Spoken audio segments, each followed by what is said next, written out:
Apologies there. I think we actually lost that stream, the previous stream. It went blank screen on us. I mentioned we were going to have to restart the stream. We couldn't get it to come back up. Fingers crossed, you're now back online and can see green. There's been no change here. We're basically straight back up with the same batter. With Chet Robinson there striking out just as the stream came up for the first out here in the top of the 7th innings, with Vikings still leading 8 runs to 1.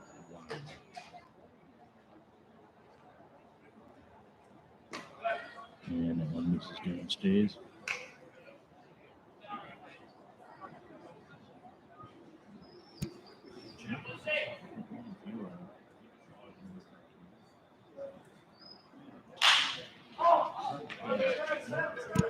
That one out towards the foul territory there down the third base line, and it does go foul.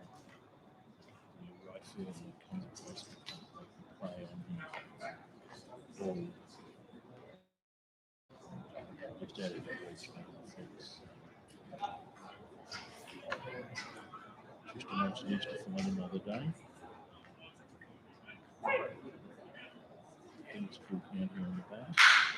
That's going to left field. We'll move back in front of the ball over his head to the fence. Tristan to the second, turns to the third, and continues round. And that's going to triple there for Tristan Lawrence over left field to him.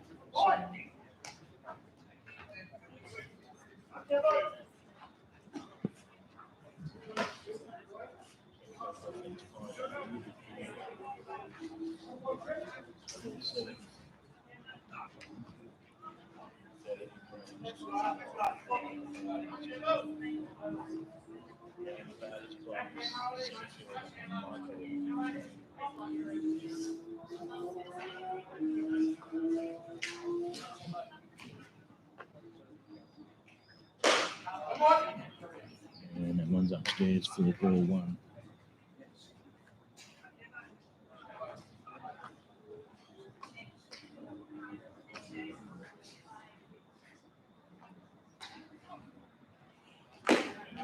And that one is outside. Ball 2. So 2 balls only here now on Michael Campbell.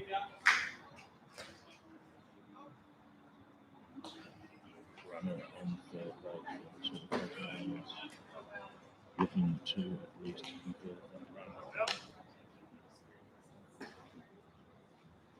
Certainly a long climb back here, 7 runs behind, but at the time, and the Coast Marlins are hoping that's the first off them standing on third base at the moment.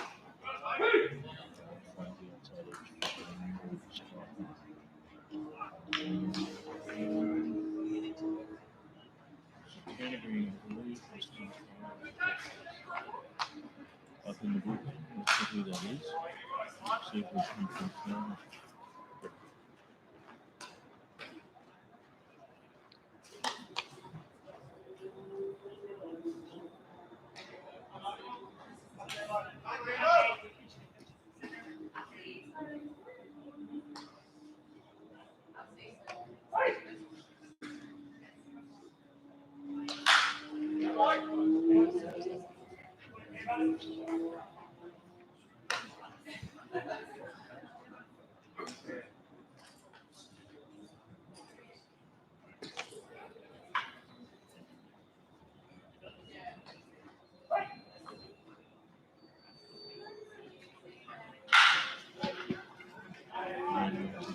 to right field.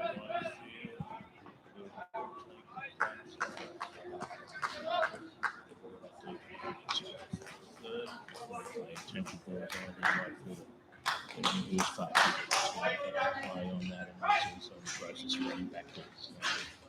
Central Coast Marlins do manage to take out on third by the sack fly by Michael Campbell, which will bring a visit to the mound. Is Brendan done for this evening? The Western and rolling over. They weren't in the bullpen. They certainly didn't look like they were warm up. This might be a how are you going? We'll get that. Person to roll over.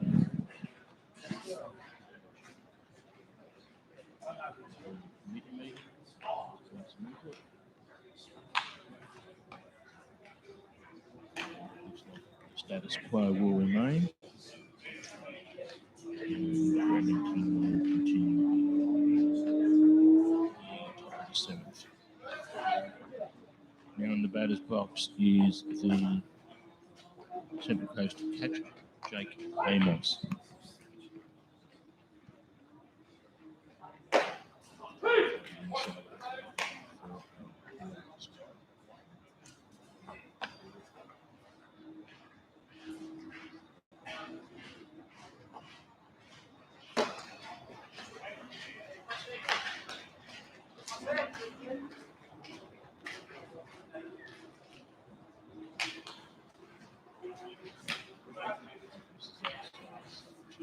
Strike man.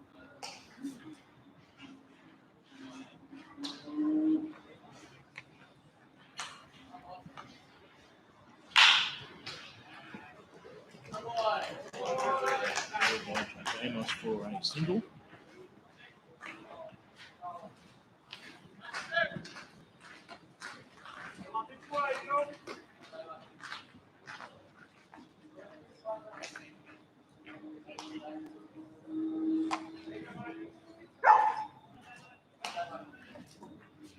Now in the batter's box, first base, Damien Rutherford.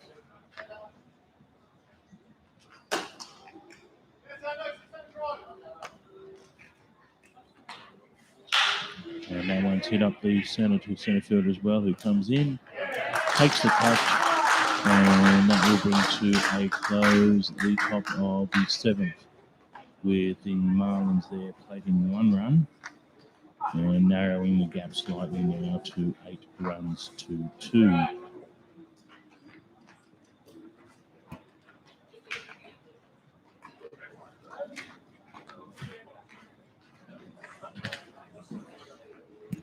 Looks like we have a change on the mound for the Central Coast Marlins, with Chris Goss coming to the game to pitch.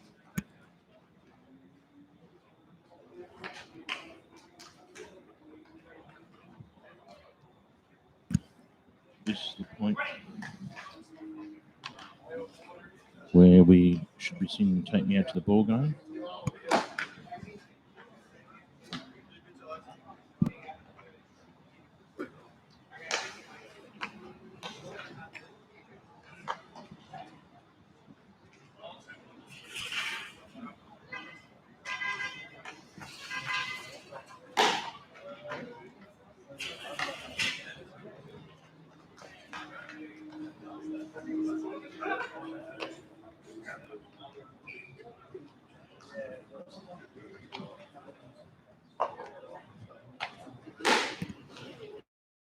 So Chris Goss now comes into the game.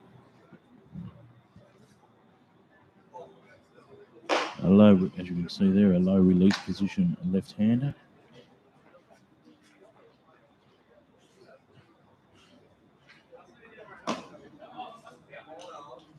Looking around the diamond, I can't see any other offensive changes, so it's not a straight swap.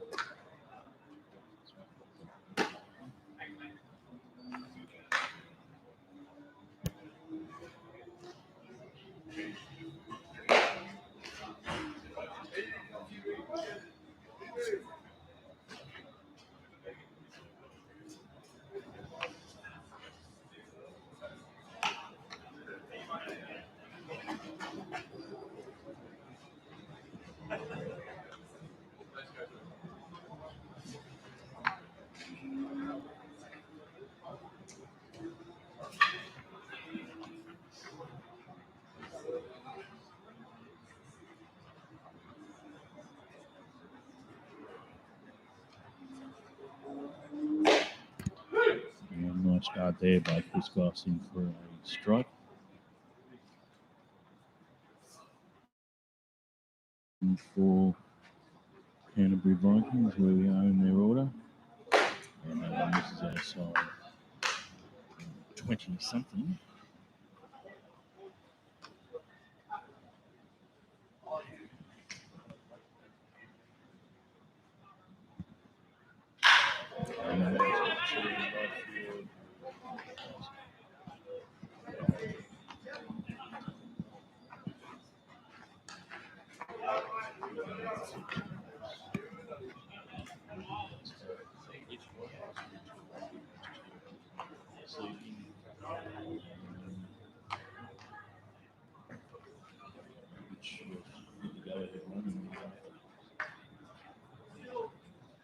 Important RBIs there, and the game is still very close. Look good for the outside. Like one.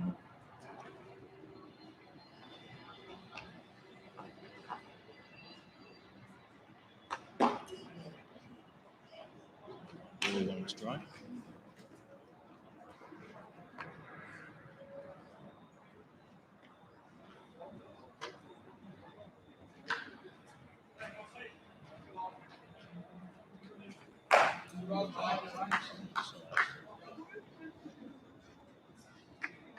Two balls, one strike, I believe.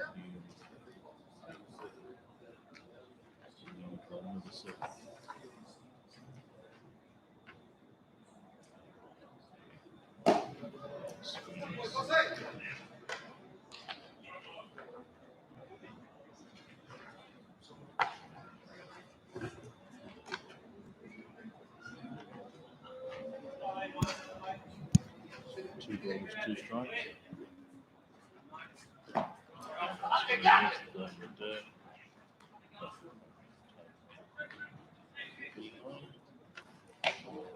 Second out here.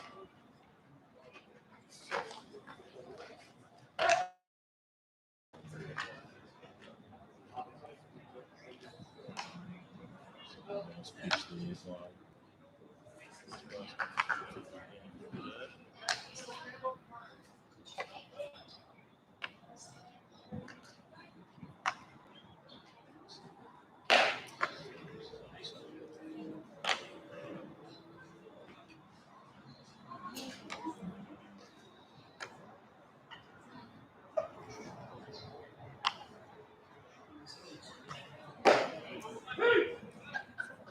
edge for strike.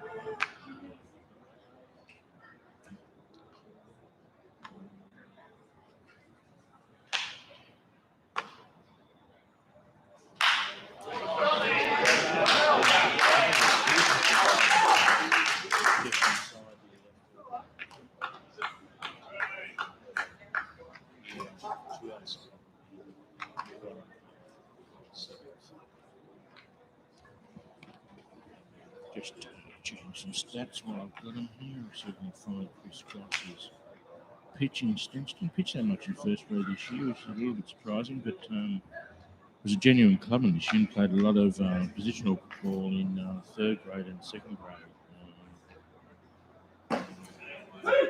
Struggling for numbers. So, unlike some other years, we had a bit of pitching and shorter player numbers, so Gossie gave up some of the pitching to play in the field. 3.2 innings pitched. What am I looking for? 7 earned runs, 2 walks.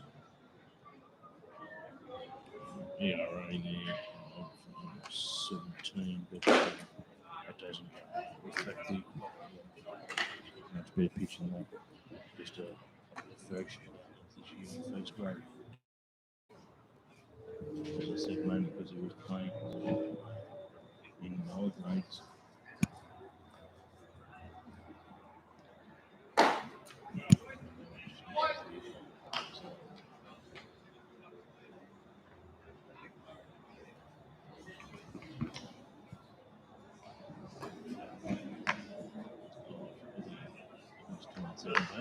second baseman Trent Dixon.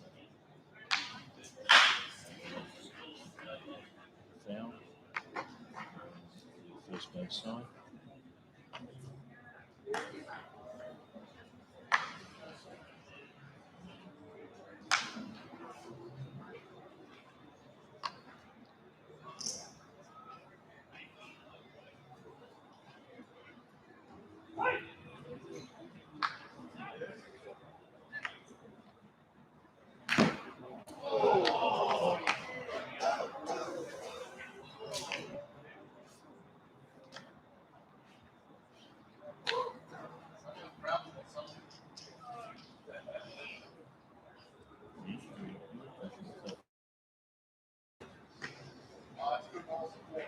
Sensitive view. He seemed to freeze the face mask. He's not putting nothing in the face there anymore. Yeah. It's more credit there to I think it was Trent Dixon. Anyway, whoever the county batter is, obviously they're showing concern for the just Trent. Obviously they play together with the Blue Sox, but irrespective of that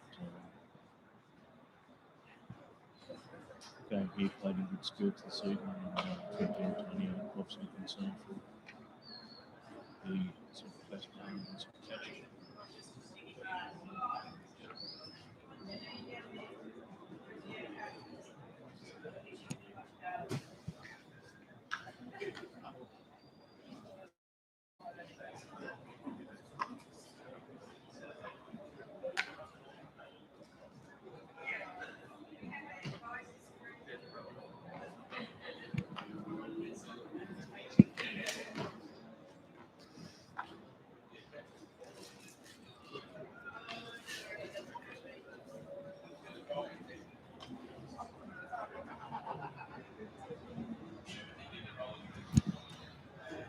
And was just having a short injury break. Good to go.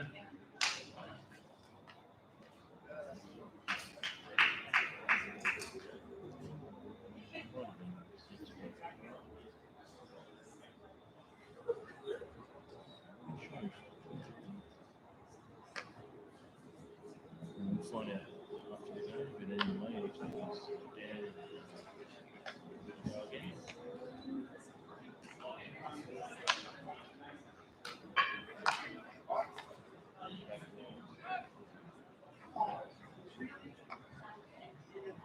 So genuine concern also showing that.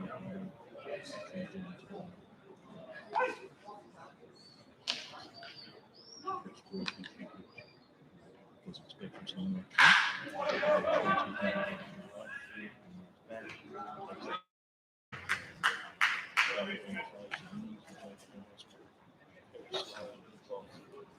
A little bit worse.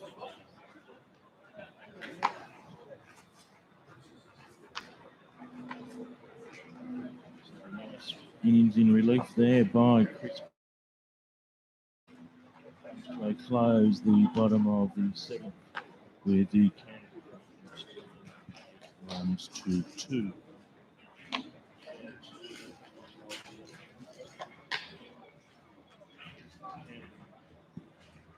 Vikings.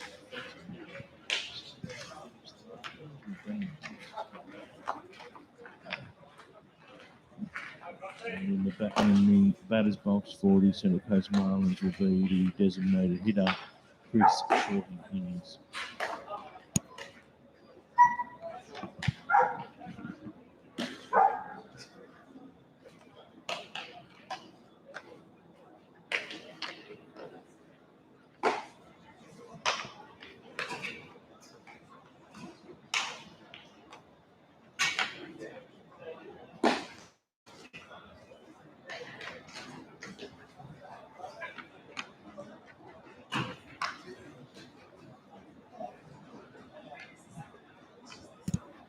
Just a score update there from the other diamond. The major semi-final between Balcombe Hills and Blacktown. The score over there remains at this stage 6 runs to 0, with Balcombe Hills leading in the 7th innings. Crossing 6 ones there out to right field. Right field comes across. It'll find the grass just inside the foul line. So he lands one there within about half a metre of the foul line. No one can get a play on it, and that will be a lead-off single there to the shorthand.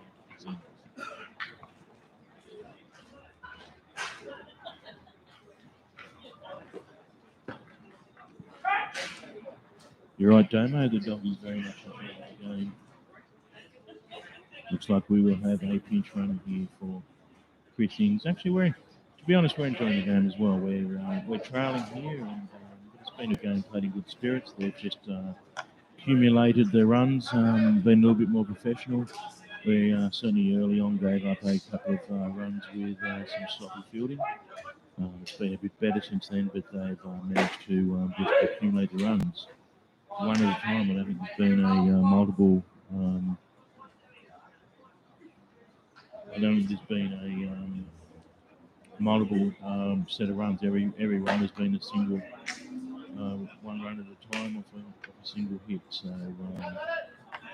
Canterbury Vikings doing a good job this evening in accumulating runs. Now doing a good job of defending them. Someone you're familiar with, no doubt, on the mound.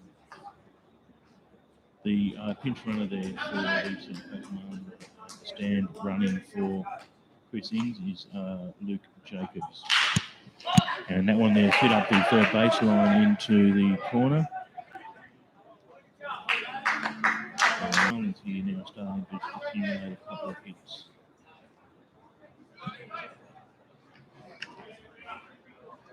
Now on the batter's box, shortstop Jake Bramble. As I said earlier, he's been at least on base 3 or 4 times already this season. So, looking to continue that run here and load them up, and you never know what could happen.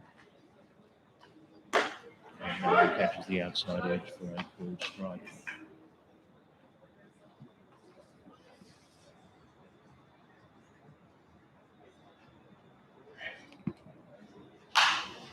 And that one's flying up, looking out of play. That's a hard hit.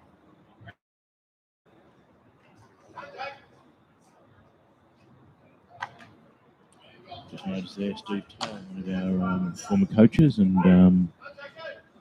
father of one of our players. That's a nice try there at first base. Can't make the play.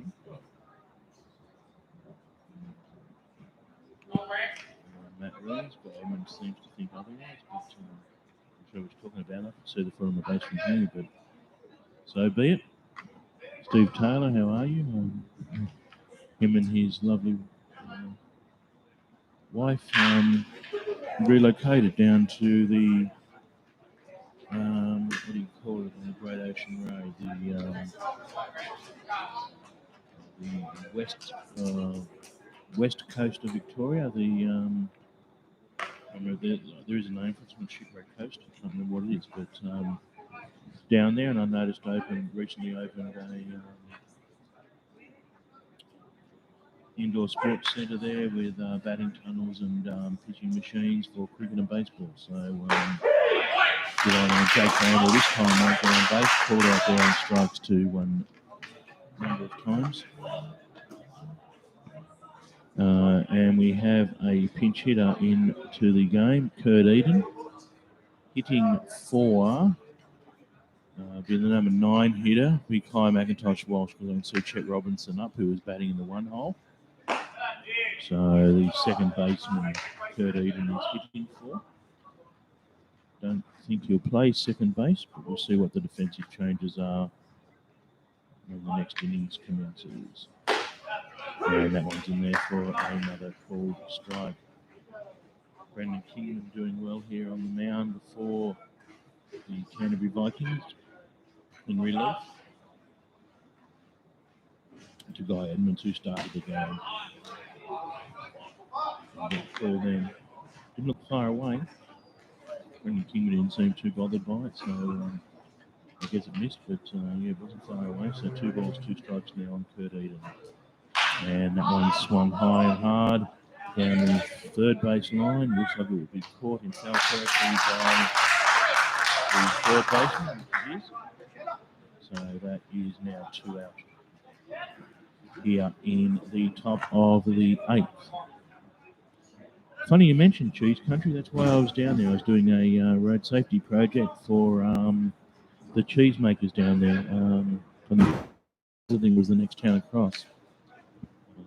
As some people may know, I do fleet safety work and truck crash investigation, and we were doing some fleet safety work for the cheesemakers down there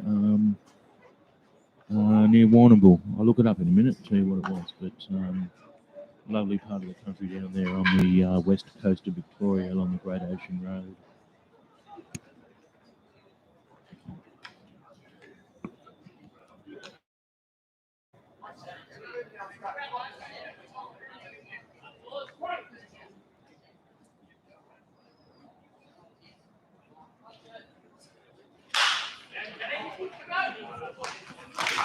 And Chet Robinson there. Lines one straight to second base. Sounded like it might have been cracked the bat as well. Yep, it did. So there's some firewood. But that will bring to a close the top of the 8th innings with the Canterbury Vikings still leading here 8 runs to 2. Looks like we have a change on the mound here, which will be Ben Reeves coming into pitch.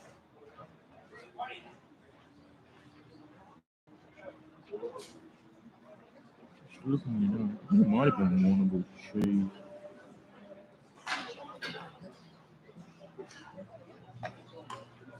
Must have been Warrnambool Cheese that we did the job for.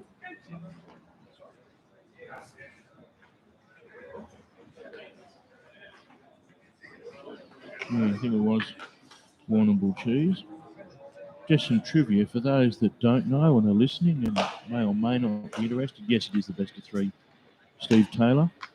I'm involved with road safety, as you know. One interesting aspect of cheese production, or milk in particular, is that trucks carrying milk generally can't be baffled. Otherwise, if they're baffled, which means the load is sort of broken up so it can't slosh around, if you put baffles in a milk truck, it turns the milk into cream.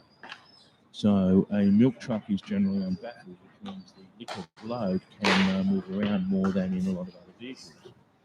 The other interesting aspect of milk trucks is, unlike a lot of other vehicles, they leave the depot empty.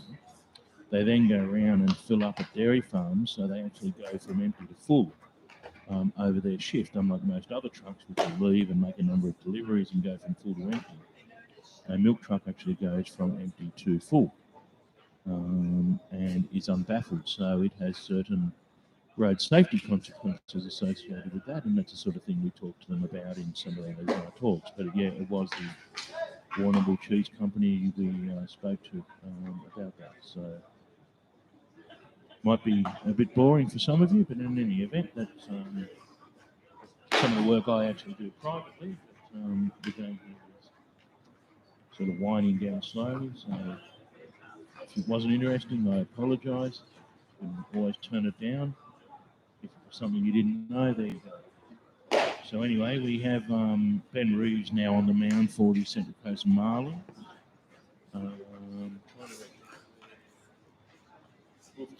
So Kurt Eden, apologies there. Everyone knows him as that anyway. Did actually go to second base where he hit for Kai McIntosh Walsh.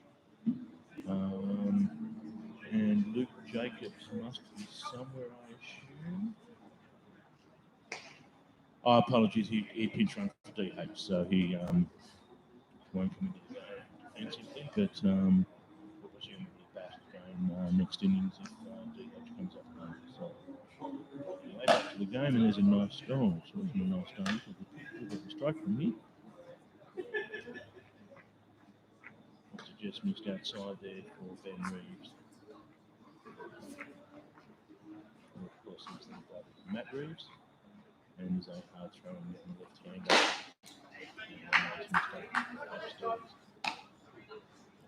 Penrith, of course, was in the college system last year, but due to COVID, and returned over there this year and probably got the season before he continued his college career next year. Of course, like all the juniors, not only from our club but all the other clubs from well over. College, there's a huge number of kids now taking the opportunity of going to college, and can't think of a better thing to do as a sportsman is to go and play in America and enjoy the lifestyle, gain an education, and more importantly, gain a life experience of living and working, or living and studying in the US. Perhaps not at the moment with the COVID problems, but certainly next year will just resolve great opportunity.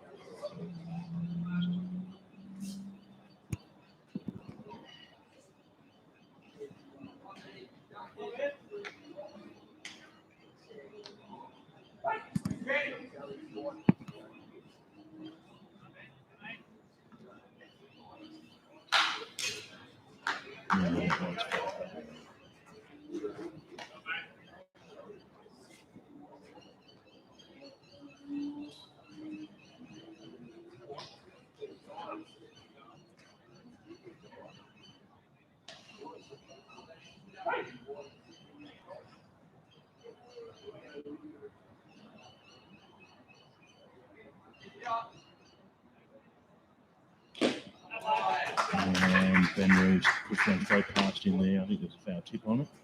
Through to the catcher for the first out here in the top of the eighth. Out to bat. I think he's now playing first base. Started on the mound for the Canterbury Vikings, Guy Edmonds. Speaking of America, of course, Guy did have a stint over there in the minor leagues.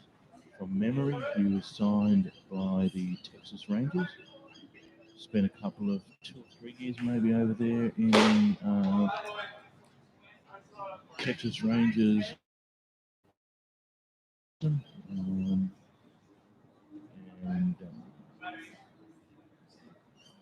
that, I think it lasted about 3 years and then was terminated.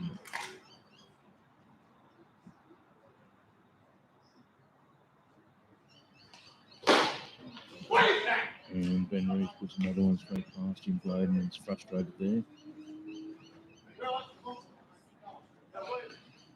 It was just a pitch that was straight past him. So if he strikes out here, he will not be happy. The equipment will possibly take some punishment.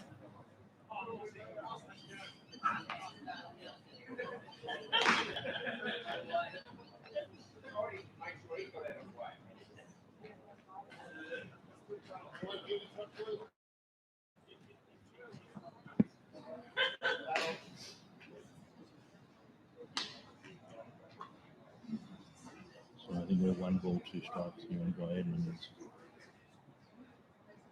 Ben Reeves striking out. Ooh, that's just missed downstairs. 2 balls, 2 strikes now.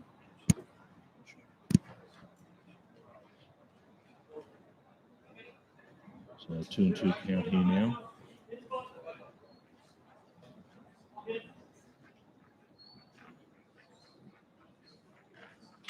And then on second base, Fred Eden makes the play across, picks it up, underarm, in time.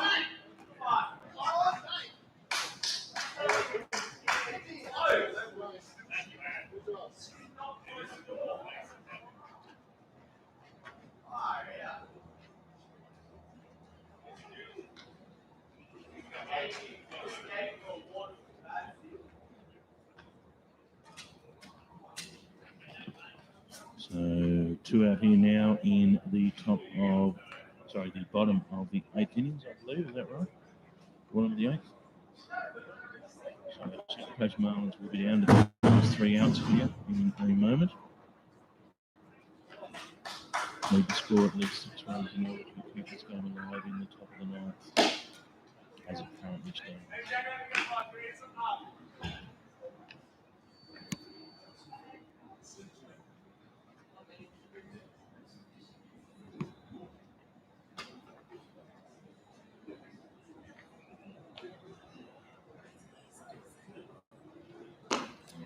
This is wide for ball 2.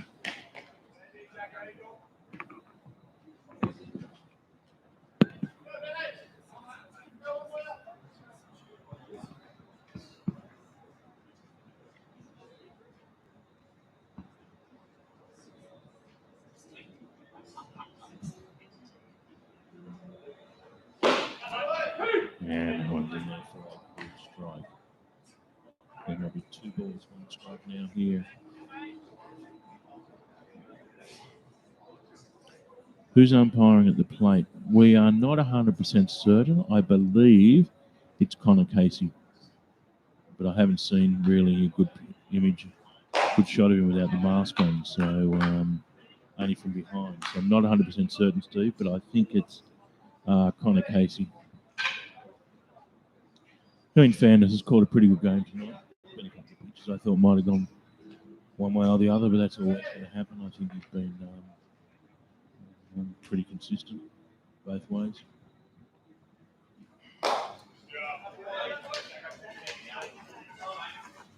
And there's a base on balls to the Canterbury Vikings, number 53, Jackson White.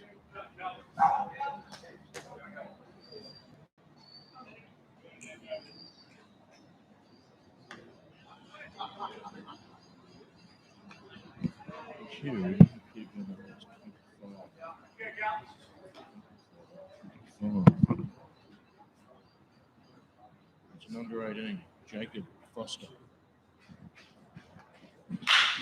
Nice range there by the right fielder. Robbed him there of a single, Matt Reeves.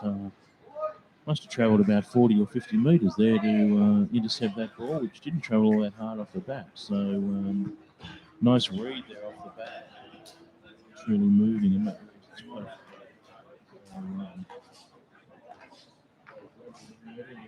Young under 18s.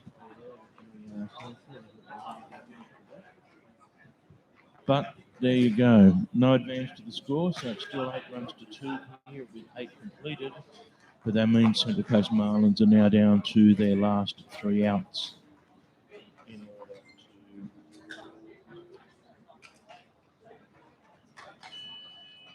So down to their last 3 outs here, needing 6 runs in order to...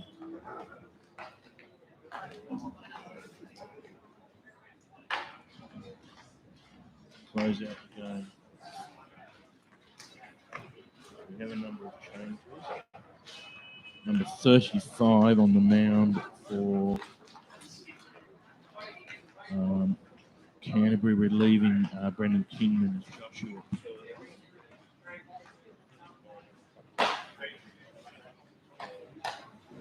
Third base is number 62. Number 62 is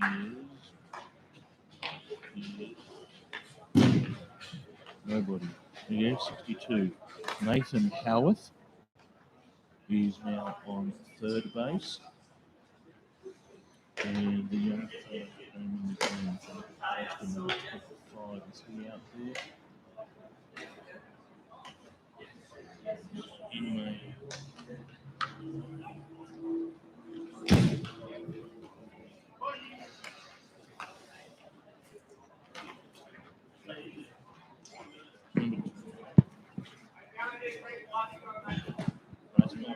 He was in the game.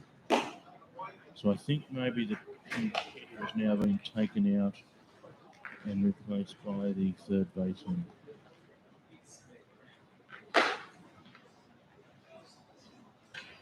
So I think that's the defensive lineup as it stands.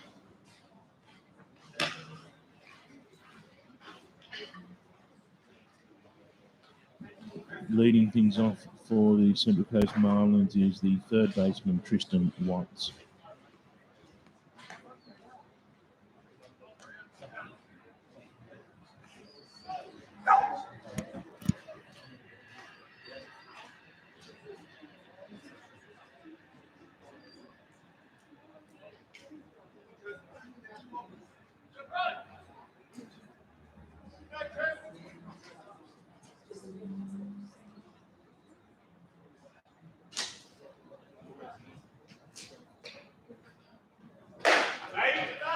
And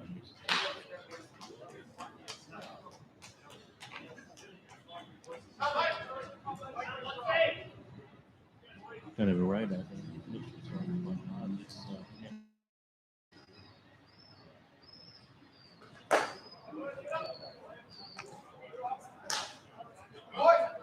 Missing upstairs though.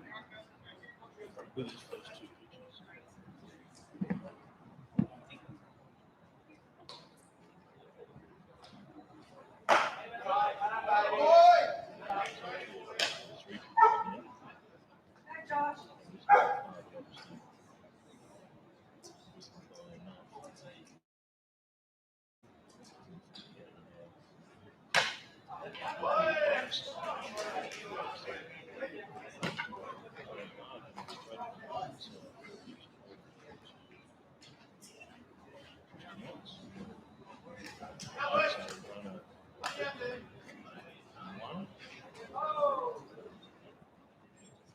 None out, so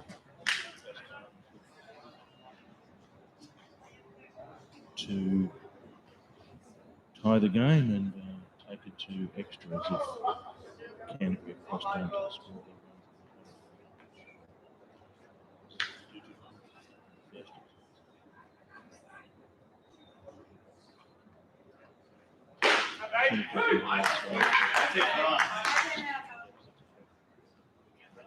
Season, most recently against Ryde a couple of rounds ago. I think trailed by 7 or 8 going into the 8th or the 9th. And closed it up.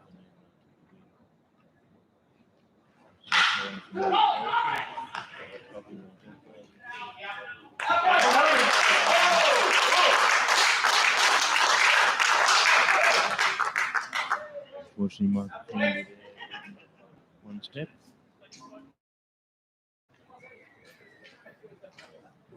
And that will also clean up the base path. So none out quickly becomes 2 out here in the top of the 9th. So Canterbury Vikings now 1 out away from taking a 1 game to nil lead here in this best of 3 minus semi-final series.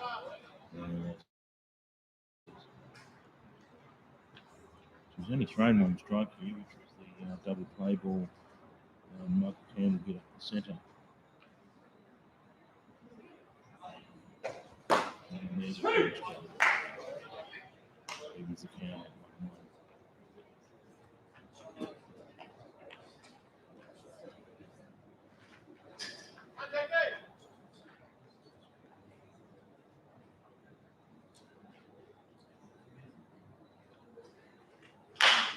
And that one's drilled up the third baseline.